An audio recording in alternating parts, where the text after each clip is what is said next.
Mientras tanto, comenzamos. Ok. Sí. Con un buenos días, buenas tardes, buenas noches, que hace tiempo no lo teníamos. ¿Cómo están, chiquillas? Muy bien. Ujú. Julieta, Connie y Sol, y hoy día con una invitada de lujo. Bienvenida. Nuestra, Muchas gracias, que estoy muy emocionada y muy agradecida por su invitación. y aquí estamos con los niños en un formato Sí, virtual esta mañana. claro. Que nuestra invitada no está aquí en nuestro rancho, así que decidimos hacerlo virtual. Bueno, más bien, Sofía, te toca a ti decirnos cuáles son tus credenciales para que la gente también, y si es una forma que te contacte, o redes sociales, o un correo electrónico, es súper útil. Tenemos a Sofía, que es psicóloga. Ok, bueno, pues otra vez muchas gracias por su invitación. Me dio la verdad muchísimo gusto que me invitaran porque creo que es un tema como que nos toca de muchas maneras a muchas personas. Bueno, yo soy Sofía, Sofía López Fuertes, yo soy de México y bueno, tengo 7 años viviendo acá en Canadá, en Victoria todo el tiempo y yo soy de carrera original, soy socióloga y después hice psicología, la maestría en psicología, hago counseling, pero digamos que mi pasión está un poco entre las dos, entre los procesos individuales y los procesos también colectivos, tal vez por mi formación como socióloga. Estoy acá en Victoria, hago counseling individual y también me gusta mucho trabajar en grupos y en talleres. Como de contacto, tengo una página en Facebook que se llama Casa Counseling, pero digamos, Casa Counseling lo hice como con la idea de ofrecer sobre todo a la población hispana en BC un espacio como para la salud mental y Mucho. comunicación y demás, ¿verdad? Exacto.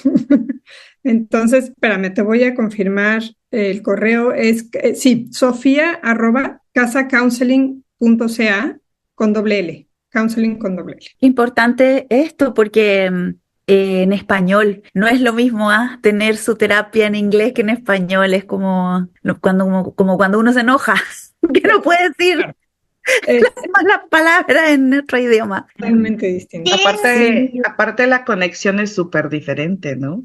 La conexión es totalmente distinta y hay como una especie de conexión implícita, nada más por compartir nuestras raíces latinoamericanas o hispanas, por compartir el idioma. Entonces hay como que una cosa que se da de una manera como también mucho más natural y también como en la comprensión de las cosas que nos pasan, que son como bien distintas y es bien curioso como digamos los temas, ¿no? Como las situaciones o los problemas a los que nos enfrentamos son muy distintos a lo que vemos aquí en Canadá, ¿no? En British Columbia. Y es bien, digo, hay cosas obviamente que compartimos y cosas que, bueno, son lo mismo, pero eso es bien curioso, bien, la manera de abordar nuestras problemáticas, la manera de entender, ¿no? Lo que nos pasa, nuestros referentes culturales, todo es como bien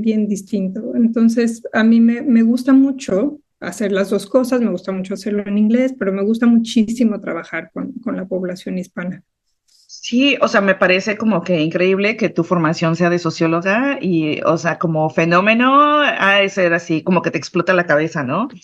Y aparte, o sea, todos estos aspectos que son idiosincrasia, bagaje cultural, imaginario colectivo, y cómo eso, cuando pones una persona que trae todo esto y llega a una sociedad nueva, cómo existe todo este choque, o cómo te sientes así como el arroz negro, así en toda esa Sí. totalidad de blancos, ¿no? Qué interesante porque a nivel, claro, sociológico, tal vez se podría hablar de una manera como buscar puntos en común de la sociedad latina, ¿no? De lo que nos pasa en una sociedad anglo, tal vez como que hay demasiados puntos que nos unen como sociedad latina.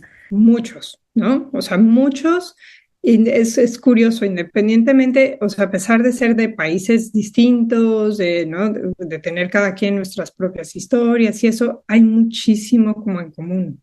Digo, para empezar, somos países milenarios, ¿no? Con historias milenarias. Entonces tenemos como una historia construida por años y años y años y años donde ha habido como muchísimo encuentro, muchísimas intercambio. O sea, tú identificas a una persona, sabes, digo, probablemente no exactamente de dónde es, pero ubicas que es muy probable que sea una persona latina por muchas cosas. No sé si a ustedes les pasa, pero yo veo a alguien en la calle y les digo a mis hijas, ¿en qué creen que hablen ellos?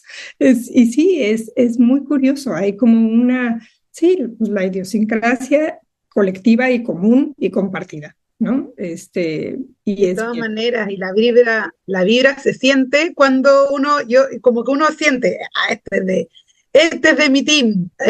Y te quería preguntar de todas estas cosas que tú dices que se ven en común.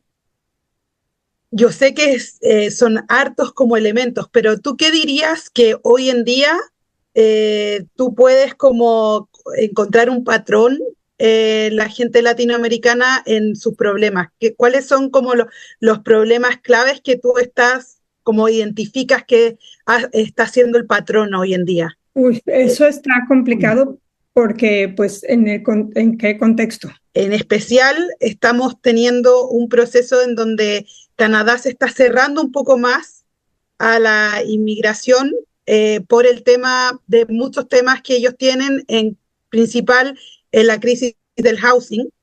Sí. Entonces, quería saber últimamente de las consultas que has tenido, qué es lo que tú ves como más en común de los problemas, ojalá que la sociedad latinoamericana, pero o si se comparte en común con los otros. Es bien curioso, pero digamos que todo el camino de la migración inicia desde antes de migrar, ¿no?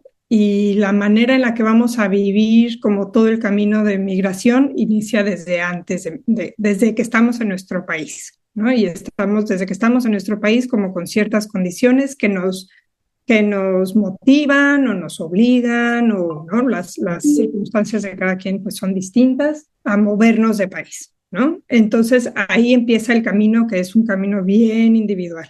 Otra parte que es bien importante es el momento de la migración, ¿no? O sea, ¿cómo es tu momento, tu proceso de migración? Entonces, definitivamente no va a ser el mismo el de un migrante indocumentado que, por ejemplo, para venir a Canadá hasta ahora, para los mexicanos era muy fácil venir Sí. sin documentos, digamos, legales de Llegarían con trabajo. visa de turista, por ejemplo. Llegaban con la ETA, que ni siquiera era visa Ah, de turista, era ETA. exactamente. No era la que ahora ponen, que tiene más restricciones. Sí, un permiso electrónico con el que tú nada más llegabas y no había, o sea, no había revisión de nada y eso hizo que muchísima gente se moviera a Canadá y desbordara, por ejemplo, se desbordaron los sistemas de salud, el sistema de ¿no? Housing y demás, sobre todo en la parte ¿no? De Canadá, que hubo crisis fuertísima de campamentos, de gente que no tenía dónde dormir, ¿no?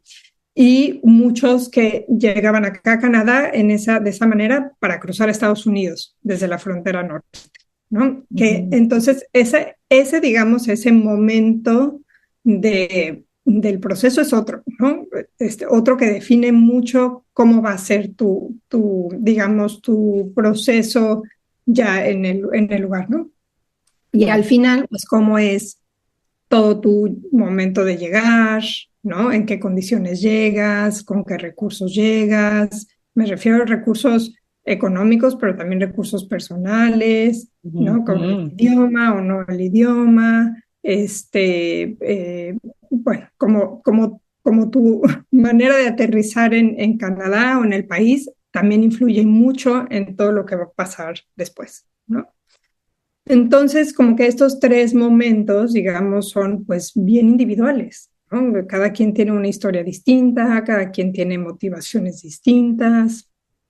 Hay quienes llegan solos, quienes llegan con familia, quienes llegan con familias jóvenes, quienes llegan, ¿no? Claro. Chiquitos, quienes llegan en pareja y los que llegan en pareja como a empezar una vida totalmente nueva juntos. Hay quienes llegan, ¿no? He visto mamás solteras con hijos grandes, ¿no? Y entonces la vía de llegada a través de los hijos grandes, ¿no? Que están como estudiantes y entonces ellas vienen como custodias. O sea, es como una rompecabezas impresionante de circunstancias y ¿no? de condiciones en las que llegamos.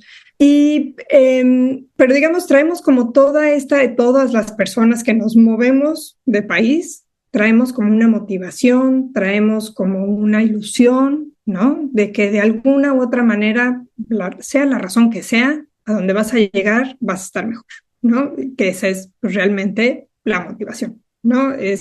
Si es por cuestiones de refugio, ¿no? Es porque en tu país estás pasando por un tema de violencia donde tu vida incluso está amenazada, ¿no? Entonces, pues moverte de país a un lugar donde vas a estar como más seguro y demás. Si es por temas, hay como diferentes tipos de migrantes, ¿no? Y entonces los migrantes que aquí se conocen como económicos, que tienen que ver como con razones económicas de buscar, por ejemplo, una mejora en tu situación de vida económica, digamos, laboral, ¿no? Tienes ciertas oportunidades, pero pues estás buscando que sean mejores, ¿no? Que sean mejores para tu familia, que sean mejores para ti, que tus oportunidades laborales sean mejores, tus ingresos, tu calidad de vida. Estos son los que tienen, por ejemplo, la oportunidad de estudiar, ¿no? Que se vienen muchas veces por vía del estudio, que tienen la capacidad financiera de pagar un programa con los ¿Con alguna fees, universidad o algún sí, universidad o programa. Hasta ahorita, hasta hace poco, pues podíamos estudiar diplomas o claro. certificados y era la vía de entrada, ¿no? Pero para nadie es barato, o sea, No, para quien es como el doble o el triple de costo. Ajá. es como el triple es el Cuádruple. exacto, o sea, yo veía hace poco que para estudiar una carrera universitaria, el bachelor, a un estudiante internacional le cuesta un año lo que a los residentes les cuesta los 4 años de carrera. Ujú. Con un punto súper, a mí me pasó que yo estuve estudiando en la universidad acá como residente, como pagando como canadiense, y antes de la pandemia había una campaña que decía que querían bajarle los aranceles a los internacionales porque pagaban incluso hasta 5 veces más Sí, que no, los que vivían acá. Entonces, está esa campaña, llegó la pandemia y les dio lo mismo porque ahora el sistema de estudio es el money maker de Canadá, porque ahí es donde sacan todos los, como muchas lucas, entonces como que no iban a soltar eso y no les iban a bajar a los internacionales, porque obviamente los internacionales no iban a decir nada por ello porque no podían porque no vivían acá. Entonces, después de la pandemia, incluso yo vi que incluso 5 o 6 veces más, porque sí. necesitaban recaudar dinero de vuelta de lo que se había perdido en la pandemia. Entonces, sí, es súper heavy la diferencia de precio. Es súper heavy y estratégicamente sí es cierto, para las universidades es su manera de sostenibilidad, está en su plan de negocios. O sea, ellos tienen que cubrir ciertas cuotas de internacionales para poder mantener sus otros programas y locales, ¿no? Es impresionante, pero se les fue de las manos también. O sea, es muy distinto el que puede pagar un programa universitario, ¿no? Con estos fees tan altos, que el que viene por razones de refugio, el que viene el trabajador temporal, que es otra cosa, el trabajador temporal agrícola, que vienen con programas y contratos muy específicos, muy temporales, que se repiten generalmente, o sea, se los renuevan cada año generalmente, pero digamos su proceso migratorio es... Ellos no se quieren quedar, en el Ellos fondo no vienen sé a qué, buscar dinero un rato nomás. exacto, es trabajar y llevar dinero a casa y probablemente ni siquiera saben, creo que iban a extender también de alguna manera, había alguna modificación ahí que iban a hacer, recuerdo en algún momento, como para extenderles de alguna manera una especie de permiso de trabajo, pero igual estoy equivocada. El chiste es que sí es distinto, digamos, ¿no? Es distinto el proceso migratorio del migrante económico, como le llaman acá, y del refugiado y del temporal. Creo que en este caso de lo que estamos hablando, pues está un poco más enfocado en el proceso del migrante económico, el que migra, ¿no? Esa es la definición, el que migra por razones económicas, por buscar una mejora en su vida, en su calidad de vida, bla, bla, bla, y el refugiado, ¿no? Em, a lo que voy es siempre hay una motivación y una ilusión porque algo sea mejor, sea lo que sea. Ajá. Claro, eso es como que los diferentes tipos de migraciones, el elemento común es que queremos estar mejor. Y que Exacto. empieza, o sea, en tu pensamiento, o sea, esto es como desde la planeación, ¿no? Desde la planeación y desde la ilusión y bueno, el sueño de que Canadá, wow, y las oportunidades y que es Sí, multicultural y que O que es... sí, como las expectativas que se tienen, ¿no? Oh, desde toda- que, a mí me da risa porque desde que, quizás sí será así, pero siempre en el mapa, los países de arriba, ¿no? Los del norte, los de arriba, y con esta concepción de la lingüística que arriba es mejor, que el norte es mejor, que es como que de mejor clase, por así decirlo. El siempre. bombardeo que existe, ¿no? De esta. Sí. Y entonces hay una ilusión muy grande, ¿no? Y en base en esa ilusión, estoy pensando en este tipo de migrantes, los refugiados son otros, pero en base en esa ilusión, construyes todo tu plan, ¿no? En que Ujú. pues va a estar padrísimo, ¿no? Y además los animales y las fotos de Canadá y Navidad y toda la nieve y todo lo que es hermosísimo en la ilusión, ¿no? De pensar y como con ese, digamos, ese ímpetu, pues hacemos toda la planeación y buscas quién te ayude, ¿no? O cómo hacer como todo tu trámite para que sea eh, posible y que sea legal. Para mí era muy importante, ¿no? Nosotros veníamos por un año y era, o sea, todo un plan y una ilusión y una aventura familiar por un año y entonces todo lo que teníamos que hacer para que fuera pues legalmente posible, ¿no? Ese era nuestro objetivo y poder disfrutar un año del paraíso en Canadá. Y en el momento de llegar, pues llegas un poco a llegas a esa ilusión, digamos, ¿no? Llegas a esa ilusión y todo es, yo tengo una memoria pero clarísima de mis primeras impresiones, ¿no? Y una de mis primeras impresiones era qué amable es la gente. O sea, me encantaba oír que la gente le daba las gracias al chofer del camión, ¿no? Eso me parecía así, bueno. Y que llegabas y el de migración te dice, Welcome to Canada. Y dices, wow, no es el que ¿no? que te cuestiona y que por qué estás aquí, qué vas a hacer cuando No, era, digo, sí lo hacen, pero como en un modo pues muy cálido en ese sentido, ¿no? Que te hacen sentir como Y menos bienvenidos. invasivo, si acaso, como en Estados Unidos, así de cuánto traes y cuándo lo vas a gastar. ¿No? Exacto, ¿no? Y cuándo te vas a regresar y todo, como que siempre me dio esa impresión, ¿no? Como que todas estas cosas. Y entonces empiezas como a vivir una especie como de proceso dual, ambiguo y contradictorio, ¿no? Y empiezas como a ver todas estas cosas que son padrísimas, muy lindas, los que tenemos en mente el tema de seguridad en nuestros países te sientes en el paraíso, ¿no?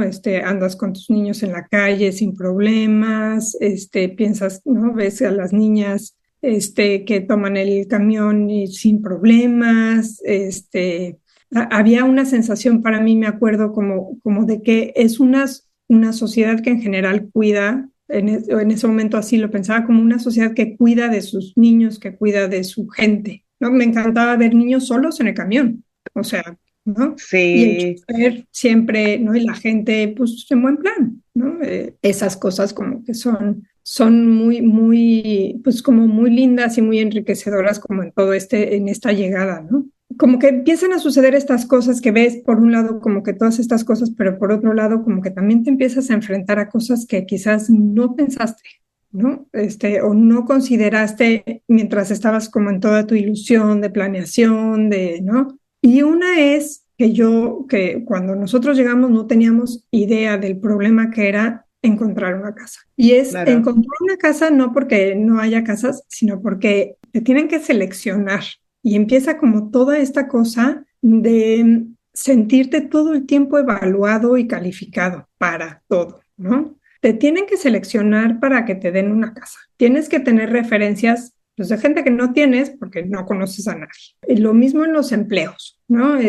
Tienes que, para poder tener un trabajo, tienes que tener esta famosa experiencia canadiense que es insoportable, porque ¿de dónde vas a tener esta experiencia canadiense si acabas de llegar? Entonces, digamos que todo como que, y en eso y en muchas cosas, ¿no? Y entonces empiezas a darte cuenta que, pues, todo lo que tenías construido en tu país, en tu lugar, en tu hogar, pues no sirve de nada. Y que de pronto te sientes como que eres nadie, eres absolutamente nadie, ¿no? Y podría ser aquí Y cuando llega así el choque. es cuando, como que, yo creo que es cuando llega el choque durísimo. Eso si tienes inglés y con el inglés te defiendes.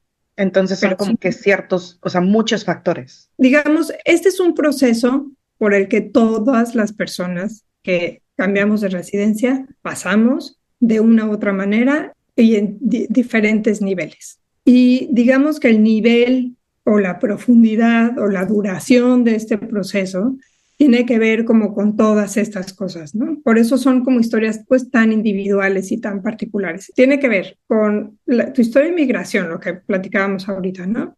Tiene que ver con tu estatus migratorio. ¿Con qué cosas llegas? ¿No? Llegas como trabajador, otra vez lo mismo, ¿no? Que si eres refugiado, que si eres estudiante o trabajador con un permiso de trabajo temporal, o si eres estudiante internacional, o si eres el trabajador temporal agrícola, o sea, eso tiene que ver. Todo este proceso de bienvenida, ¿con qué cosas chocas? ¿Con qué cosas te encuentras? ¿Con qué cosas te encuentras que no esperabas, que no estaban dentro de tu expectativa, que era generalmente tu expectativa era una ilusión, pero te encuentras con cosas con las que chocas que no te esperabas, como por ejemplo, ¿no? Esto que del trabajo, de la casa, del idioma, cosas que de repente te hacen decir, ay, jole, no, esto no está tan ¿Qué estoy haciendo acá? de postal, ¿no? Sí, ¿qué estoy haciendo acá? O sea, ¿qué estoy haciendo acá cuando allá tenía todo?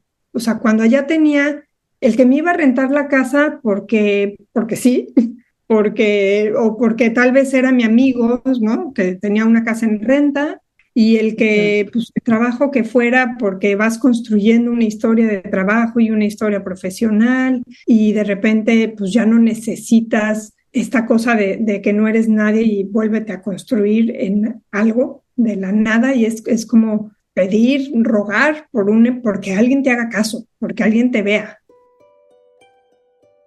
Para mí, mi duelo migratorio fue súper doloroso, así creo que fue bastante fuerte, porque si yo lo pienso, ahora me doy cuenta de muchas cosas, ¿no? Y es que antes era como una persona súper segura, extrovertida, como que me encantaba hacer cosas, así, conocer gente. Y aparte venía como de un ambiente, o sea, de trabajar en cruceros y donde conocía a diario a personas, ¿no? Siempre tenía algo que hacer. Entonces, de por sí me pasaba que en mis vacaciones siempre tenía como una forma, o sea, bueno, como que bajas de los cruceros y siempre estás así como pues haciendo diario algo, ¿no? Y siempre ves a tus amigos y siempre, o sea, después de trabajar, o sea, si hay días que te tomas como de descanso, ¿no? Cuando llegamos aquí, James y yo no teníamos hijo, ¿no? Estábamos casados y vivíamos en un depa que estaba vacío. Creo que teníamos como solo un sillón que nos dio una vecina y mesas, ¿no? Pero me dio mucha risa eso, que después pensé, no soy soltera, era casada, ¿no? Pero mi esposo trabajaba los fines de semana, entonces yo me iba como a los pubs donde él tocaba y a veces me iba a otro donde no cobraban cobre y veía gente y todo, ¿no? Dependiendo de qué había en la noche. Y entonces es tan tranquilo, la gente nada que ver con querer así socializar y yo así como que hasta quería socializar con las rocas y de repente eso como que me causó mucho dolor y mucho así conflicto, ¿no? Interno, como de, no soy una, o sea, como interno porque yo tenía también, o sea, como que trajo todas mis inseguridades, ¿no? Porque me imagino que las tenía y tenía que trabajarlas en terapia, ¿no?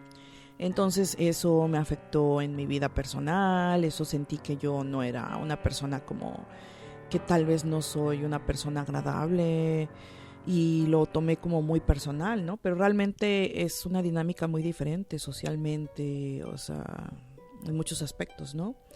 Me metí a clases así como de todo lo que no había tomado antes, así clases de danza africana, clases así como iba al canotaje, que eso me encanta y de hecho eso sí lo extraño muchísimo. Desde la maternidad no le he regresado. Y mi relación, o sea, como que me convertí muy insegura, como con muchos celos, pero también yo, o sea, necesitaba trabajar con todo eso, que eso ya traía yo de relaciones pasadas, ¿no?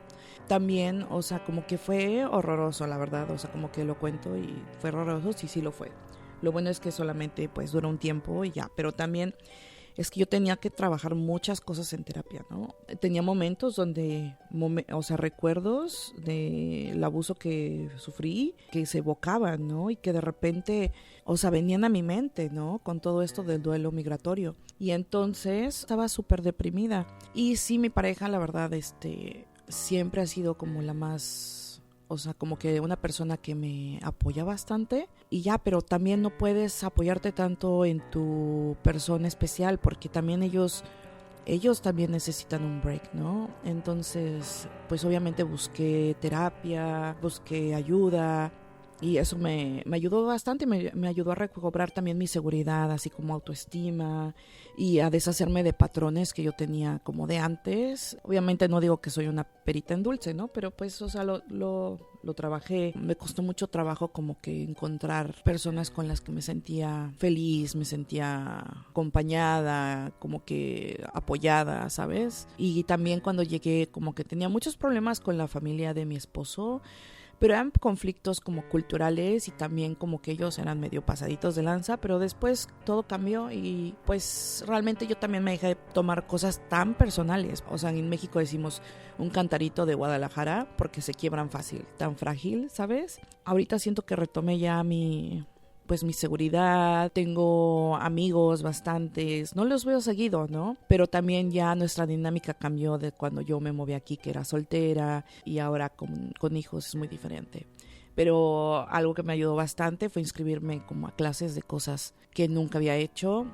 También, o sea, salir los fines de semana, aunque estuviera cansada, y ahí conocí gente, y de hecho hay gente que sigo conociendo, porque iba, no sé, a un pub y conocí unos amigos, y ahora sigo siendo amigos de ellos, ¿no? Y pues me salí de la casa y dije, voy a conocer gente. Y pues sí, terminé conociendo muchas personas. Ahora me siento muy feliz de donde estoy, porque, bueno, es mi seguridad, es donde vivo, y aquí es donde quiero estar.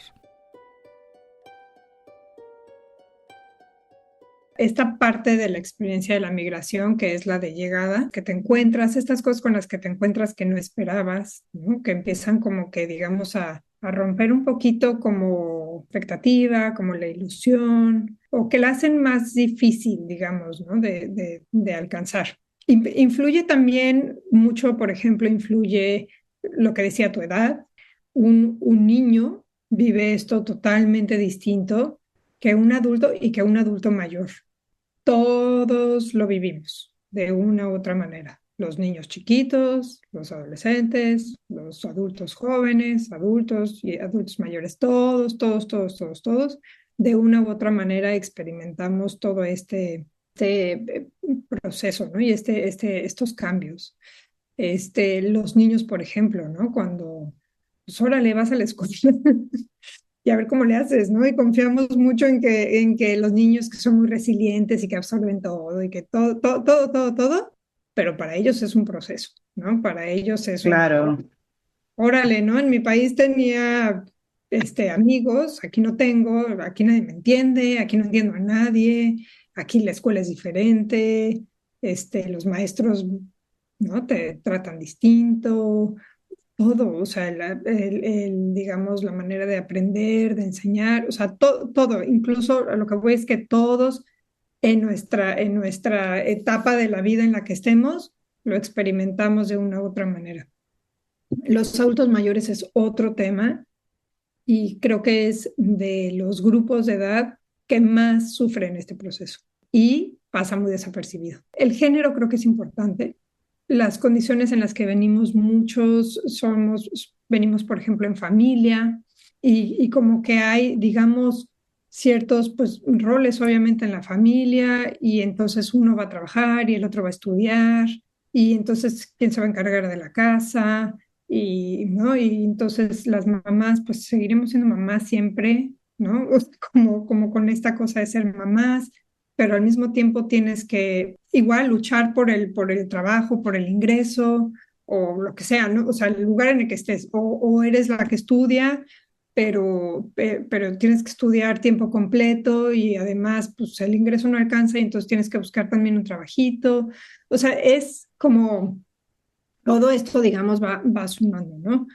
Y otra cosa que creo que se empieza como a ser muy, digamos, muy evidente en este momento en el que empiezas como a chocar como con cosas que no esperabas, que no tenías como en esta ilusión dentro de tu expectativa que iban a suceder. Una cosa que creo que se empieza a hacer muy evidente es los vínculos que tenías en tu lugar de origen que se perdieron, que se desdibujaron.